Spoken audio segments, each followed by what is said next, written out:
Hello everyone, my name is Danny from creatingawebstore.com, and in today's tutorial I'm going to demonstrate how to install Magento. This is actually going to be a basic install, and I'm assuming that your system meets the requirements that are set forth by Magento. I'm also going to show you how to FTP the files to your server and all that other stuff. So if you already know how to do that, you can skip to the part of actually installing Magento. If not, stick with me. So here we are on the Magento system requirements page. You can access this page by going to magento.com/resources/system-requirements. This link is actually on my blog, so you can access my blog at creatingawebstore.com. And this is basically what your system needs. It needs to be running Linux, and it needs to have Apache that is amongst these versions.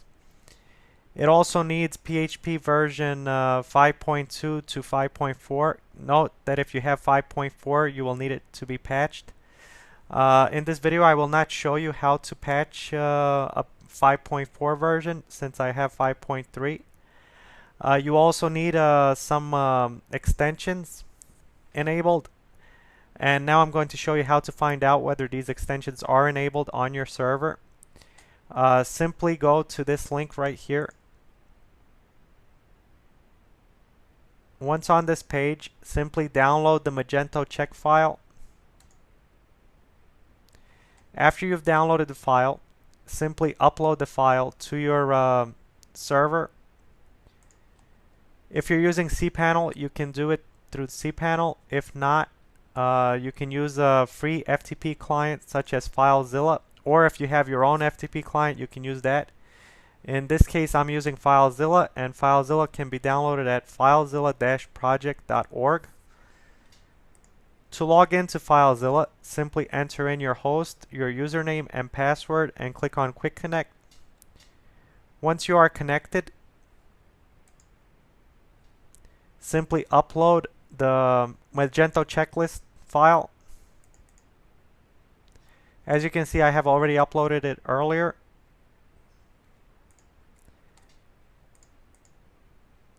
To find out whether your system meets the requirements, simply go to your domain /magento-check.php. Again, I have a written tutorial of this video on my site, creatingawebstore.com, and the link is actually in the description of this video. And as you can see, my server meets these requirements. If your server doesn't meet these requirements, you'll want to get a hold of your web host provider and ask them to enable some of these extensions. Also note that if you are on a virtual private server or on a dedicated server, that you would have to install these extensions yourself.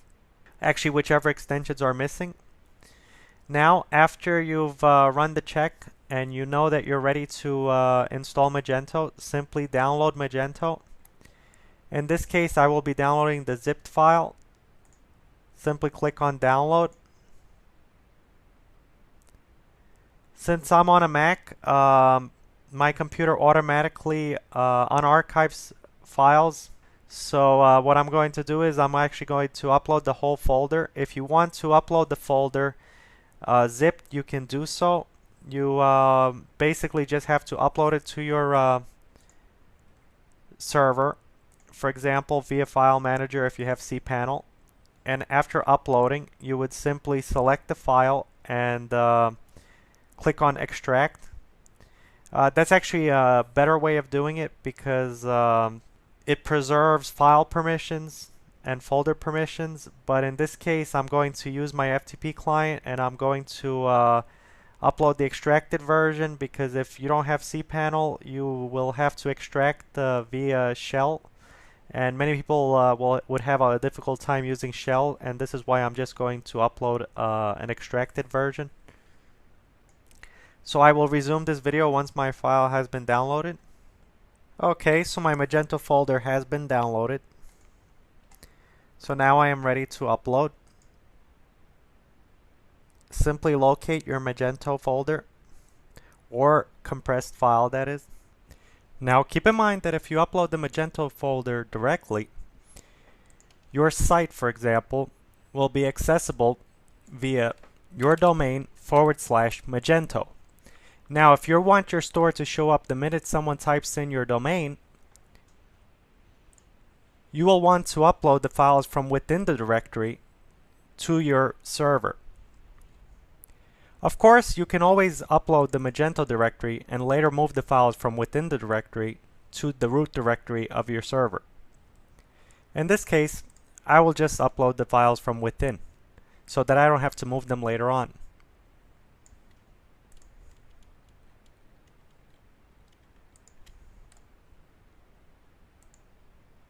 So let's wait for these files to upload and we can continue afterwards.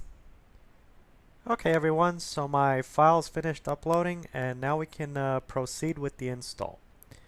To begin, let's first create a MySQL database.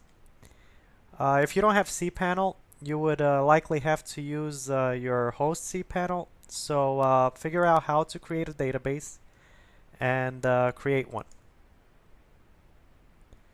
In my case, I will create a database called my store. So it will be isave_my_store.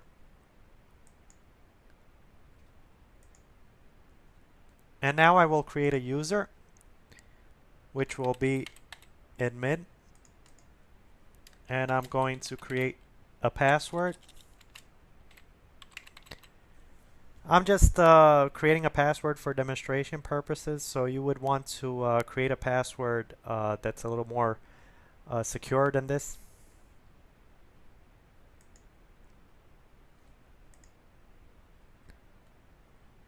And now I'm going to add my user to the database. And I'm going to give my user all privileges. So now I have my database and I know what it's called and I know the username and I know the password, and this is the information that I will need while installing Magento. Now before we actually install Magento, there is a php.ini sample that I would like to go over. If you are on a VPS or on a dedicated server, you would likely change your php.ini file as root in your main hosting panel. In this case, since this video demonstration is more of a general demonstration, I'm going to show everyone how to change their php.ini file in the root directory of their site.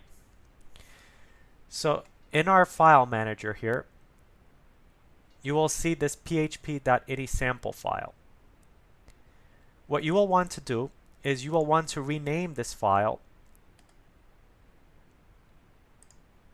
from php.ini.sample to php.ini. Now, depending on your PHP version and on your server, the php.ini file might not get recognized. So you might have to actually change the name of this php.ini file to php5.ini. To find out whether your server recognizes this file, what we're going to do is we're going to create a sample file. This sample file can be created in a text editor or via your file manager in your cPanel. For demonstration purposes, I'm going to use my cPanel because it's easier to read and understand. So what we're going to do is we're going to open up our file manager, and I'm going to create a new file. And I'm going to give that new file the name info.php. And then I'm going to edit that file with the following PHP code. This is actually very simple and it's just one line of code. It's the PHP opening tag and the PHP function PHP info and then the PHP closing tag. To better understand this line, you can visit my website creatingawebstore.com. Again, the link is in the description of this video. And we're going to save this file. And now I'm going to go to my site, iSavePlaza.com/info.php. And right here we can see which loaded configuration file the server is looking at. And that's the one in my home directory. Now, if this file wasn't being recognized, for example, I'm going to rename the file right now back to php.ini.sample,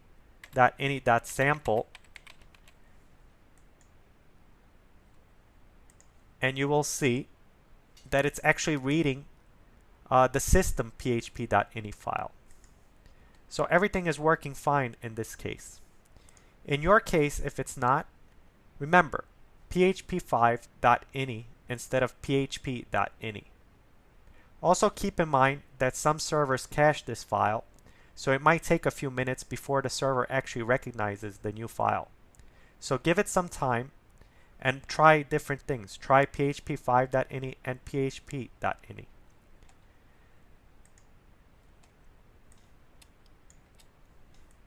So now that all is good, we can start the install. I will also remove the php info file.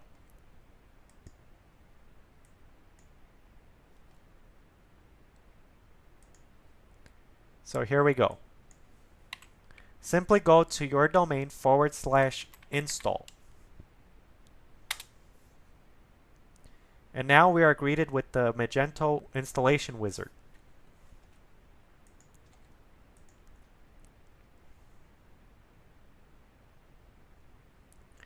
Simply select your locale, time zone, currency, and click continue. As for the configuration, now we will need to enter in our database details. Remember, we created this database a little while ago.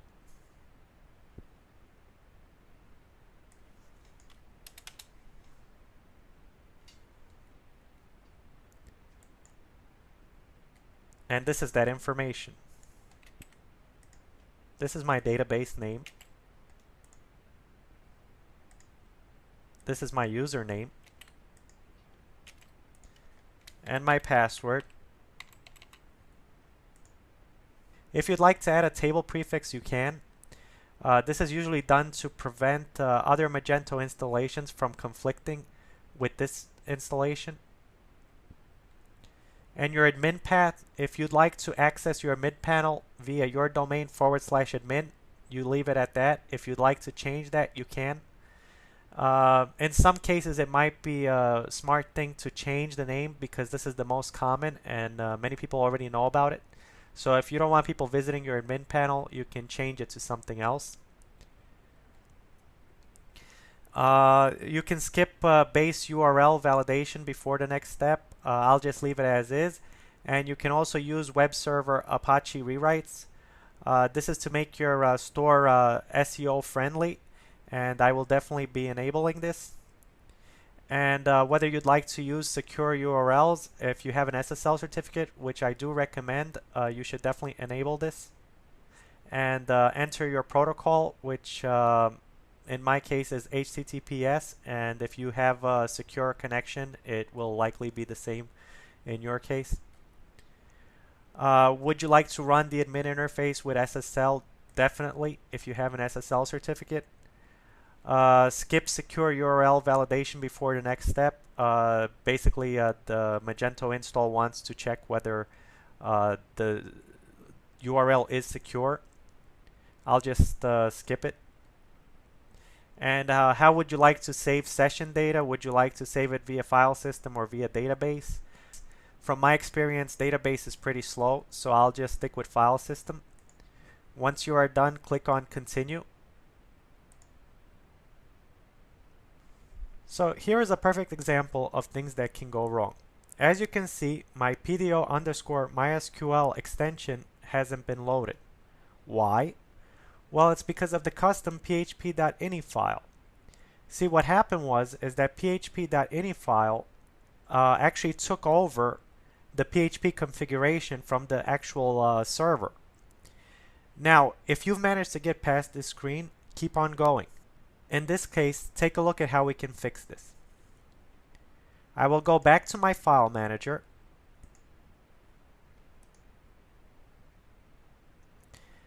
and I will locate my php.ini file, and I will edit, and I will add these lines below. Keep in mind that the PDO and PDO MySQL extension must be installed in order for this to work. So I will save my changes and try again. Again, this information can be found on my website, creatingawebstore.com, and the link is in the description of this video.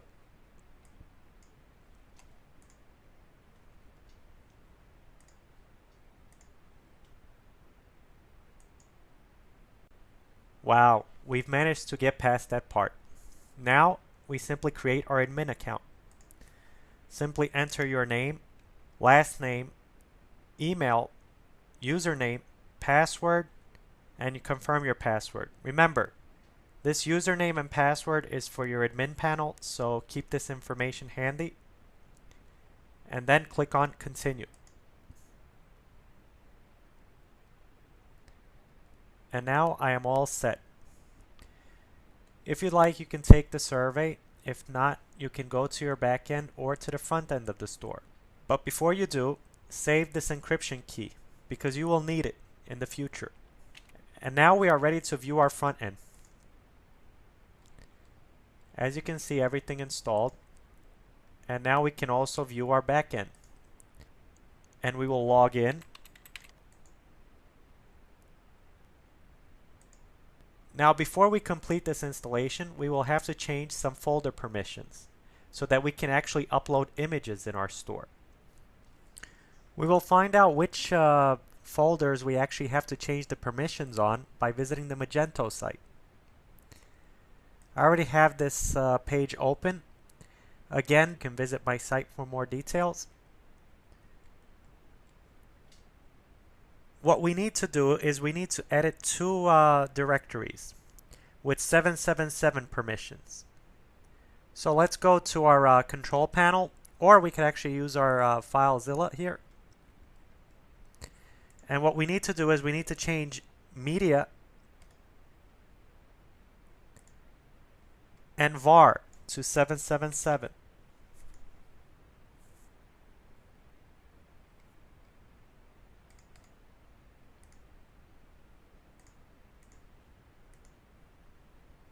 And now we are ready to upload our first item.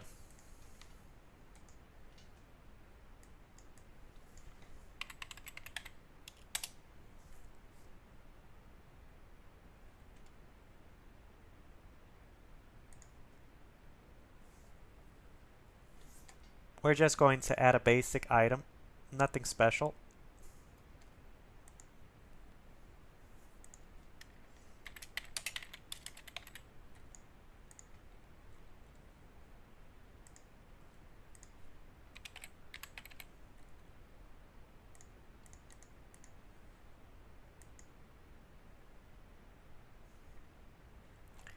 Note that I had to install Flash for the browse and upload buttons to appear. If your browse and upload buttons don't appear, you will have to install Flash.